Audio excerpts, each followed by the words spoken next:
So ayun mga pare ko, no? Buti na lang may napadaan dito na mekaniko.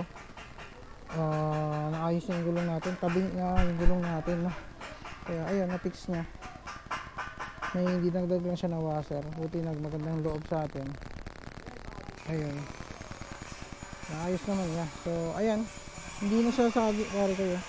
Ayan, kung makita nyo, wala nang tumatama, hindi na tumatama yung ating brake handle, no, sa brake shoe dito sa likod. Ayan, free wheel na siya, umiikot na talaga.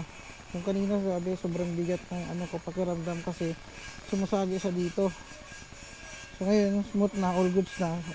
So since bago yung gulong natin, bibigyan natin to na magandang brake in. Let's go.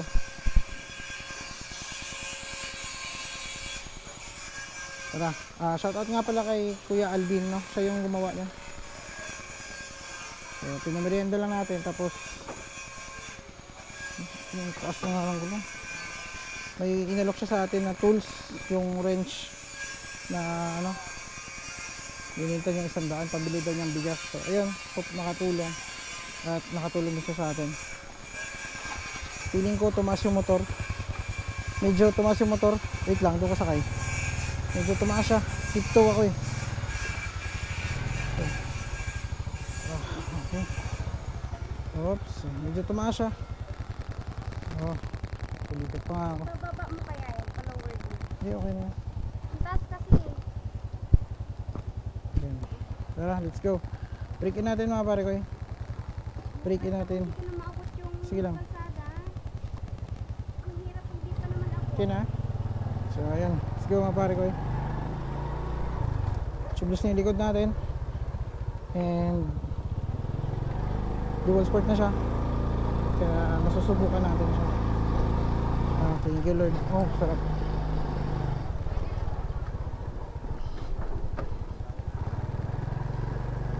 Tsaka yung tire sealant na nilagay, yung isang buong tire sealant nilagay sa buong gulong, no? Isang load lang talaga pala yun.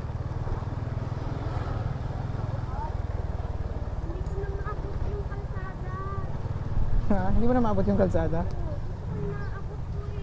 Sige nga, hindi mo na, taas nga. Ay, taas nga ng medyo tumangkad yung motor mga pare ko kasi ayun ako medyo kung tiptoe na ako dun sa lumang gulong. Ngayon mas lalong tiptoe, ayun, pero manageable pa rin naman, namamanage pa rin naman siya, pero medyo mataas na nga siya. So ayun, kung magbaba tayo, bibili tayo ng shock eh. Kasi sa shock yun. Hindi, kasi sa shock yung nagpapalowered eh. So ayun, medyo tumaas siya kasi 90 na nga, no? Tapos may pa siya, yung grid na baga yung para mga ngipin niya mga pare ko eh, hindi yung kumakapit sa at saka masusubukan din natin to sa mga off-road, no? Sa lupa kaya mga asfalto, makapit to eh, makapit daw to eh, kaya subukan natin. Let's go, enjoy mga pare ko eh. Wow. Yung box, tingnan mo kung nalak.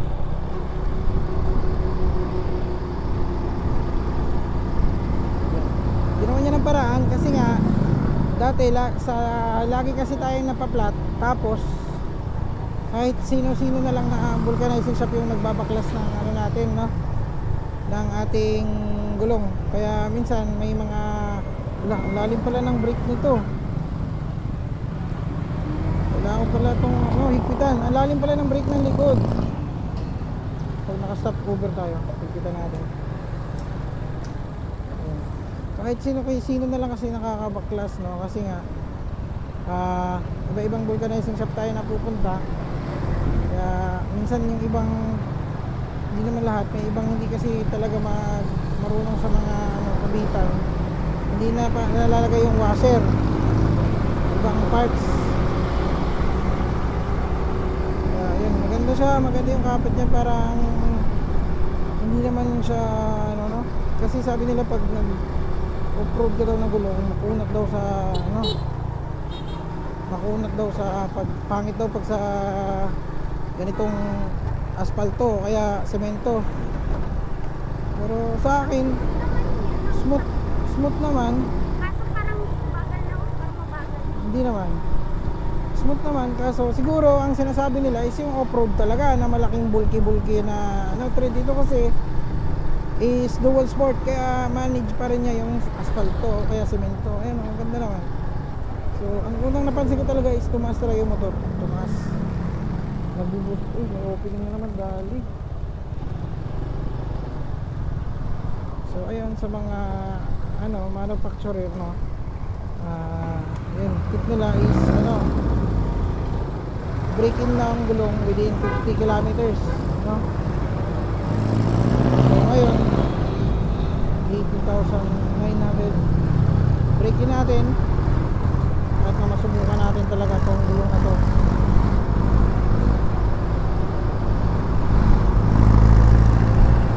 Ito asfalto to, kapit siya, makapit. Forza, baka naman.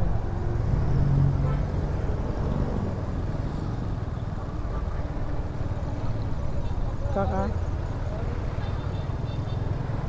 Sobrang lalim ng brake, kailangan ko higpitan. Wait lang pa. Higpitan ko lang. Sobrang lalim.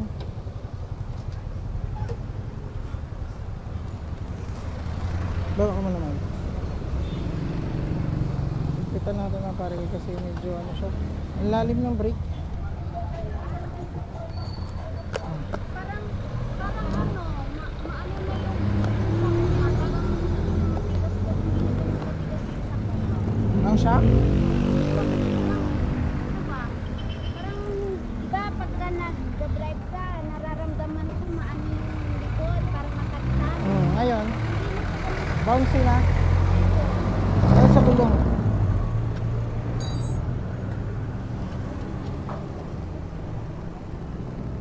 Palagi ako nagre-reklamo pagka Kasi may impact yung gulong eh. Sabi niya matagtag daw dati. Ngayon, kasi nagbabounce yung gulong. Medyo ano na kasi. Boost na siya. Nagbuboost. Kailangan pala natin is yung ano, yung isang tornilyo para sa ating brake. Ito yung inalok sa atin mga pare ko ni Kuya Alvin na tumulong sa atin yan. Sa 100 daw, pambili daw ng bigas.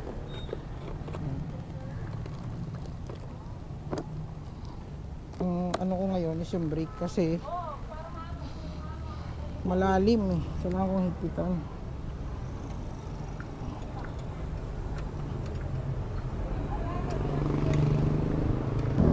Ang ganda na ng daan dito.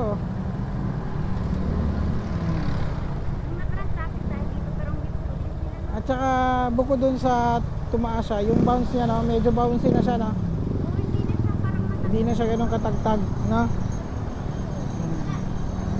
Kasi, oh, ramdam mo yung bounce. Ayan, oh. Ramdam mo yung bounce, no? Yun Yun lang, mataas. Mataas, oo. Umabot yung ano, kalsada. Tumaas siya. Bakit pa naman niya ang kalsada? Oo nga, lagi ka nga lagi mo inaano yung paa mo eh. Binababa eh, pag nangalay. Pag nangalay ka, ganun mo na lang. Kahit sa akin niya, oh, taas talaga siya. Kaya siya tumaas kasi ano, dahil sa mga ngipin. Dahil sa mga ngipin niya, yung mga grid niya kasi kung tutuusin, 90 lang din naman yung taas eh. Ang tayo niya yung 90 lang din naman. Kaya lang siya tumaas kasi doon sa kanyang mga ngipin niya. Grabe, ang hina ng preno pa talaga sa likod. Hindi pwede to. Ang lalim.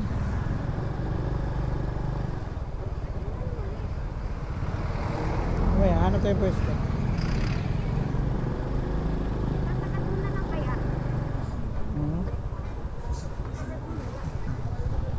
Mamaya, hanap tayo pwesto. Kasi sobrang ano talaga, lalim talaga. Kahit, ganyan dapat brake na to eh. Harap tayo sa lilim. Dito. Hindi saan ko ulit kasi mahirap talaga ito eh. Ayan, dapat nakatayo.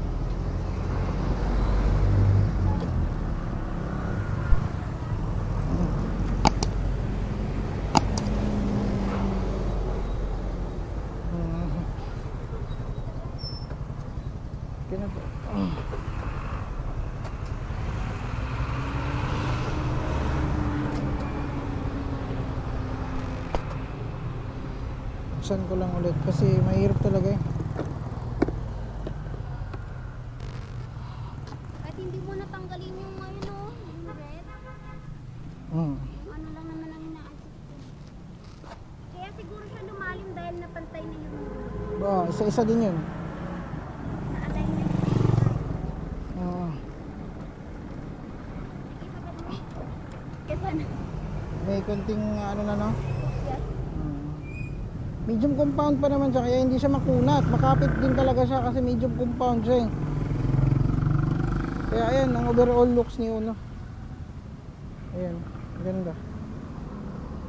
Buti na ano ko na yung brake. Kaya let's go na, good to go na tayo. Pupunta kami yung Unitap.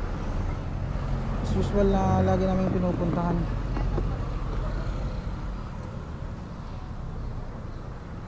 Yan. Pagas lang muna kami. Kasi ano talaga eh. Mahirap talaga yung preno eh.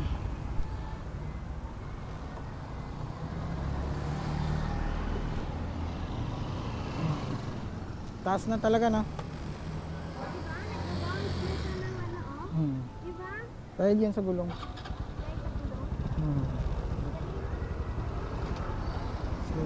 Let's go.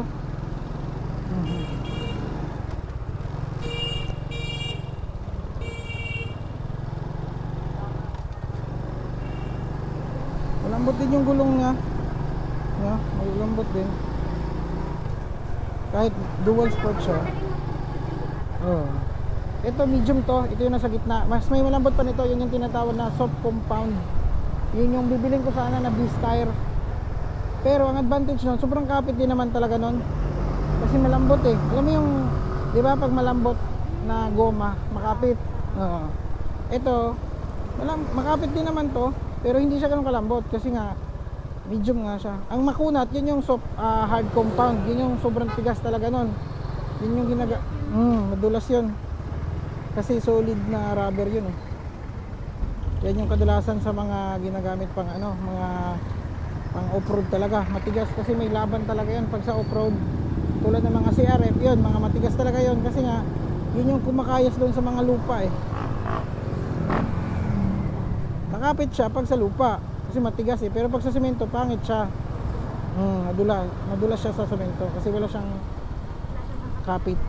Kasi dahil matigas yung rubber niya. So yung sa atin itong Corsa Cross is may kapit kasi medium siya eh, malambot siya, may kapit at may tigas din kasi medium nga din siya. At masusubukan din natin to sa mga off-road next time pag uwi natin Cavite. Tsaka update ko rin kayo sa 1 month na ano o ilang ano na, update ko rin kayo mabilis pa siya mapudpod o ayun, kapit niya, di ba? Tsaka sa looks din talaga ako na hook. Yun yung nagpapano sa akin, yung looks at saka tubeless, no? So tubeless ko siya. Baka itong gulong na to na yung mapupunta natin sa Mindanao. Baka itong gulong na to ang masasama natin sa Mindanao talaga. Baka ito na yung magagamit natin. Tatagal naman to eh, kaya ito na yung magagamit natin.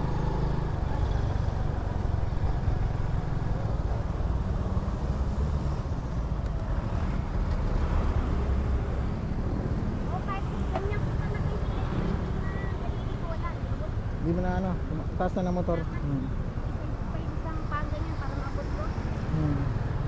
Yun, what's up mga pare ko? I-break in natin yung ating bagong gulong na Corsa Cross S. Let's go! Dito tayo ngayon sa Petron at nagpapagas up tayo para tuloy-tuloy na. Pupunta tayong Dasmariñas, punta tayong Unitap. Let's go.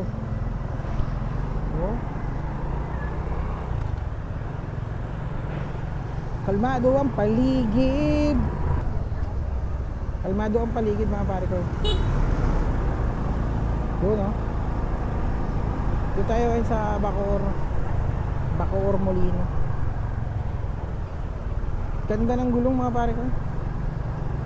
Maganda. Pero medyo invest lang din talaga kayo kasi nga medyo mahal din siya no. Kasi may mga gulong na pag nag-ano tayo, makakabili naman tayo ng tag 900 o kaya, uy, sayang yung ano yun, no? Sa ano yun eh, holder. Ito, walang helmet. Medyo ano lang siya kasi kung original price niya 2,000 plus eh, no? 2,000 plus, pero kaya nyo naman yan, ipon-ipon lang. Ako nga, ano to eh, is pay later is the key, no? 3 gives ko to mga pare ko eh, kaya kung nabibigitan kayo is pay later nyo na lang yan. Shopee yan, Shopee. Let's go. Kasi mabigat din naman talaga yung isang bagsakan, no? Gawin nyo 3 bagsakan para hindi ramdam.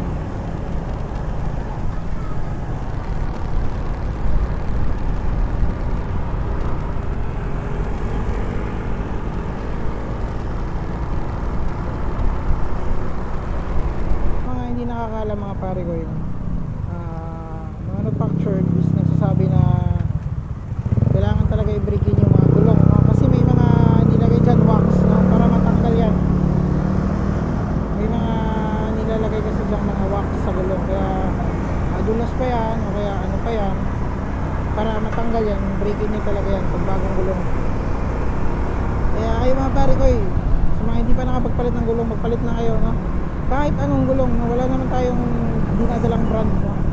Pero sa akin is ma-recommend ko itong Corsa S, no?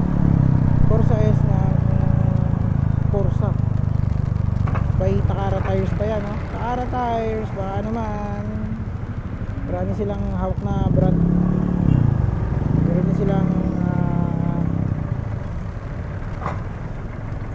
Pirelli, sabi yung iba doon, Maxxis, and sa mga kalidad na gulong, syempre Takara Tires yan.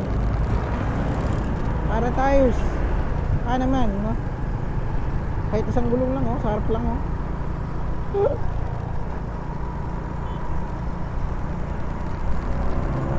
Let's go.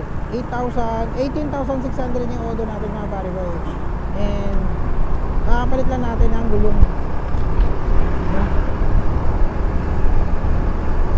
Bala ko pa sanang pabuti ng 20k eh yung gulong natin sa likod eh, kaso wala, nauna na to eh, kaya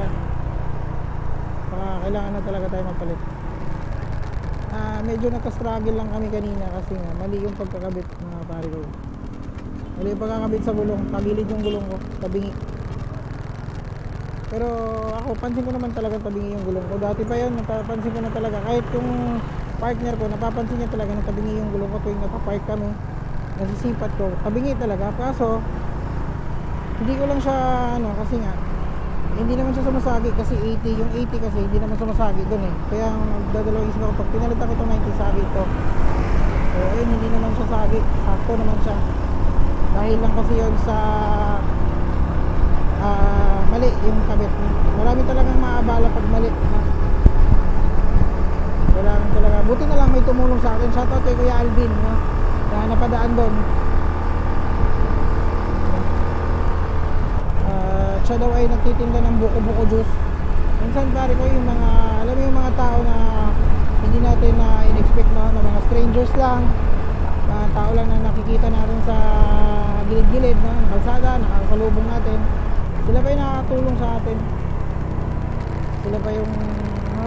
Kaya huwag tayo mag-judge ng mga tao na porket nasa ano na sila na nakahalakal, na ganun, nakabike na. Sila pa yung nakakatulong sa ating mga pare ko. Tulad yan, mga taong nasa gilid natin, paligid. Kasi siya napadaan lang eh. Nakita niya kasi na napansin niya na nabingi. Kasi nung galing kami yung vulcanizing, pagkabit ng gulong, ano talaga, sumasagi talaga dun sa holder ng brake natin sa likod. Sumasagi siya. Kaya laban eh.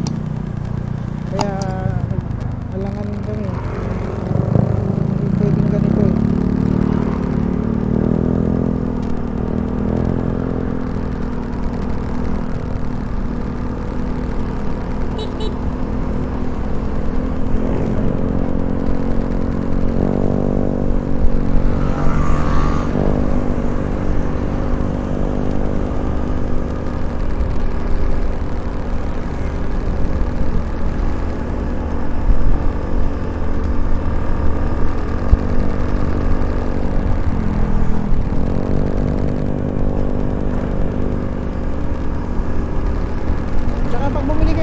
magbabayad tayo, wala nang problema kasi nga libre na yung ano dyan. Libre na naman yung tire sealant at saka libre na din yung pito. Ang dami tao dito. Blue Diamond Arena. Dito pala yung mga sabungero natin mga tropa. Ito si Kuya dyan galing, sana pangalan to.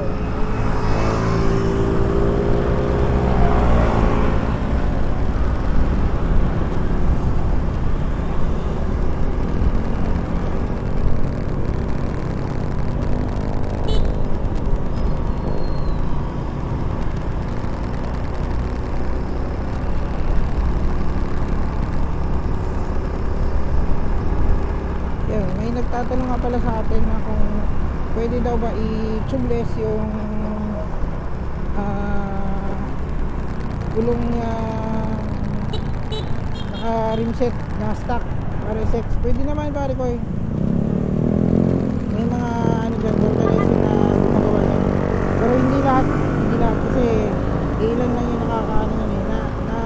Yung iba kasi natatamad gawin yan kasi nga may proseso kasi dyan eh. Hindi yan basta plug and play lang. May nilalagay silang air lock dyan. Ang ginagawa nila dyan is yung air lock ng ginagawa nilang air lock dyan is yung 14 na interior tube.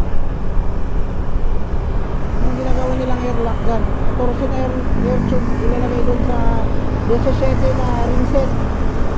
Diba? Pag nilalagay mo dyan, syempre mabibinat yan kasi malaki yung ano eh.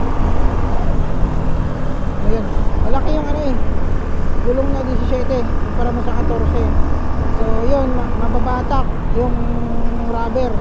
So yun yung nilalagay mo. Paglagay mo doon, nasa hangin. Paglagay mo doon, yun yung ibabalot mo, saklob mo doon sa buong rim niya, yung mga tusok-tusok, di ba? Kasi yun yung labasan ng hangin, dapat mabalot mo yun. So ayan, pag nabalot mo yun, lagay mo yung 14, pero hati na sa gitna yun ha. Hati na sa gitna yun. Yung 14 na hati na sa gitna. Pero yung bilog niya, ikot na, hindi nyo yung puputulin. No? Kasi maano talaga siya doon, mag-fit talaga siya doon sa 17. So kung mag-fit na siya, doon nila nilalagay yung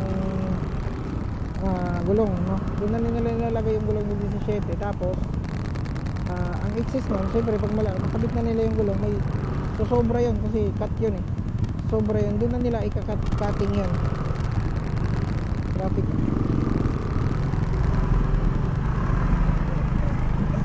Yun, doon na nila ika-cut yun, gilid na para hindi na siya pansin, no? Para hindi na makita yung excess niya. Traffic ngayon dito, papuntang Dasmariñas. Bibing mo na sa Las Manapaladan. Dito sa harap, kahit Maxis lang ilagay ko dyan, Maxis ganyan ilalagay ko sa harap. Kapit din naman yan, Maxis yan. Alam ko yung trade ng Maxis talaga eh. Ayan o, tama o, wait lang. Ayan o, nababasa ko dito Maxis. Maxis talaga yan, kasi alam ko yung trade ng Maxis eh. Kapit din yan at saka hindi ganun kamahal. Sobrang init.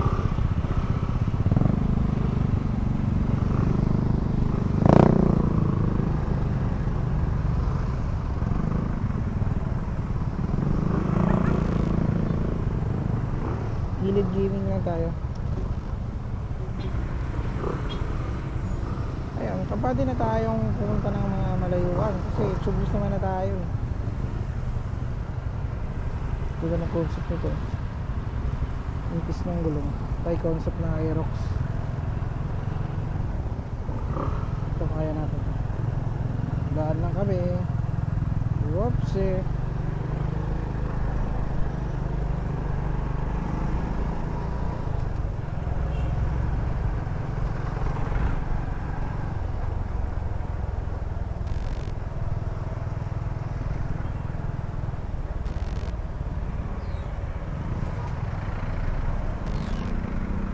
Kain tayo hal.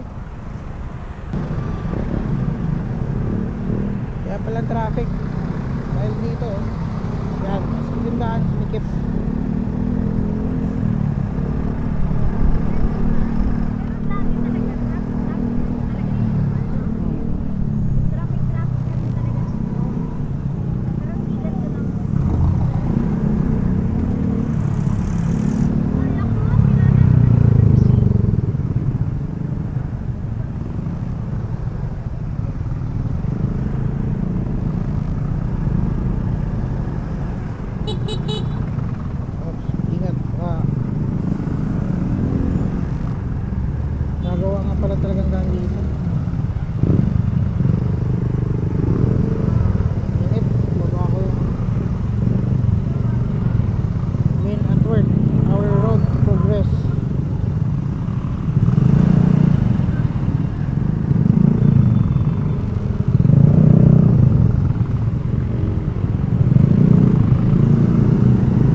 Tumaas nga kasi dumausas ka dito konti. Dumausas ka konti dito.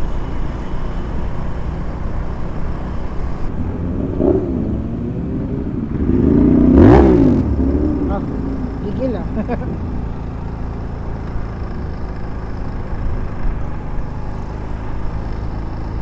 Gil, may 360 din siya eh. Vlogger din yata yun. Dito na tayo sa Villar City.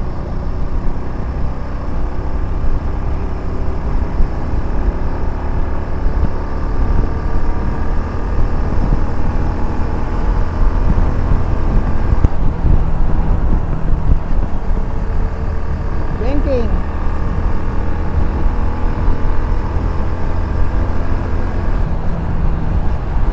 Yan, solo natin yung daan. Wala tayong kawan. Go.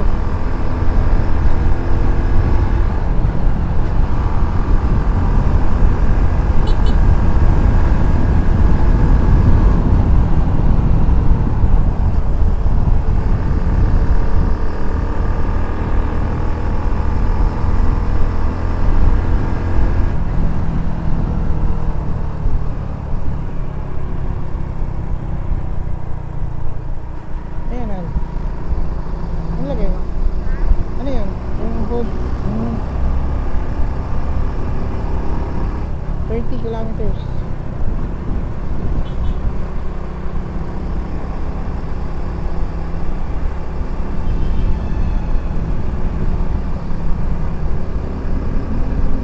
Astig talaga pag ano yung sapatos, no?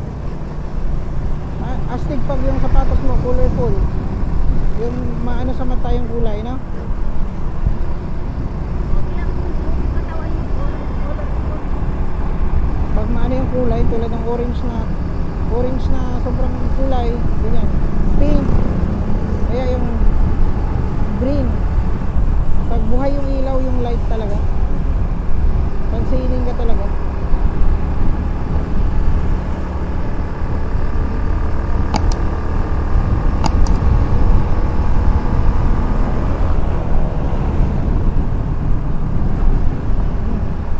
Pag sa lane, kapit ka rin siya.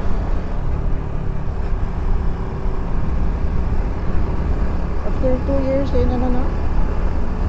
After in 2 years and 3 months, tayo na pwede ng gulong. Mababang.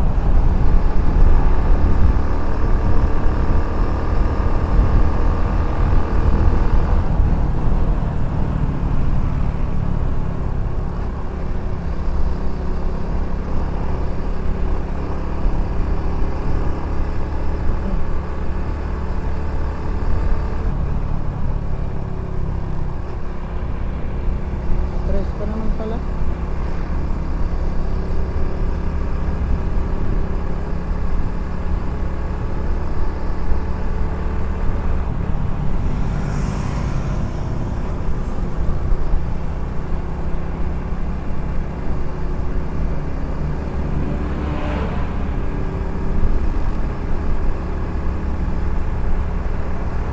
Pansin ko parang bumabagal ako. Tigto ba yun? Hindi naman siguro. Hindi ko lang siguro.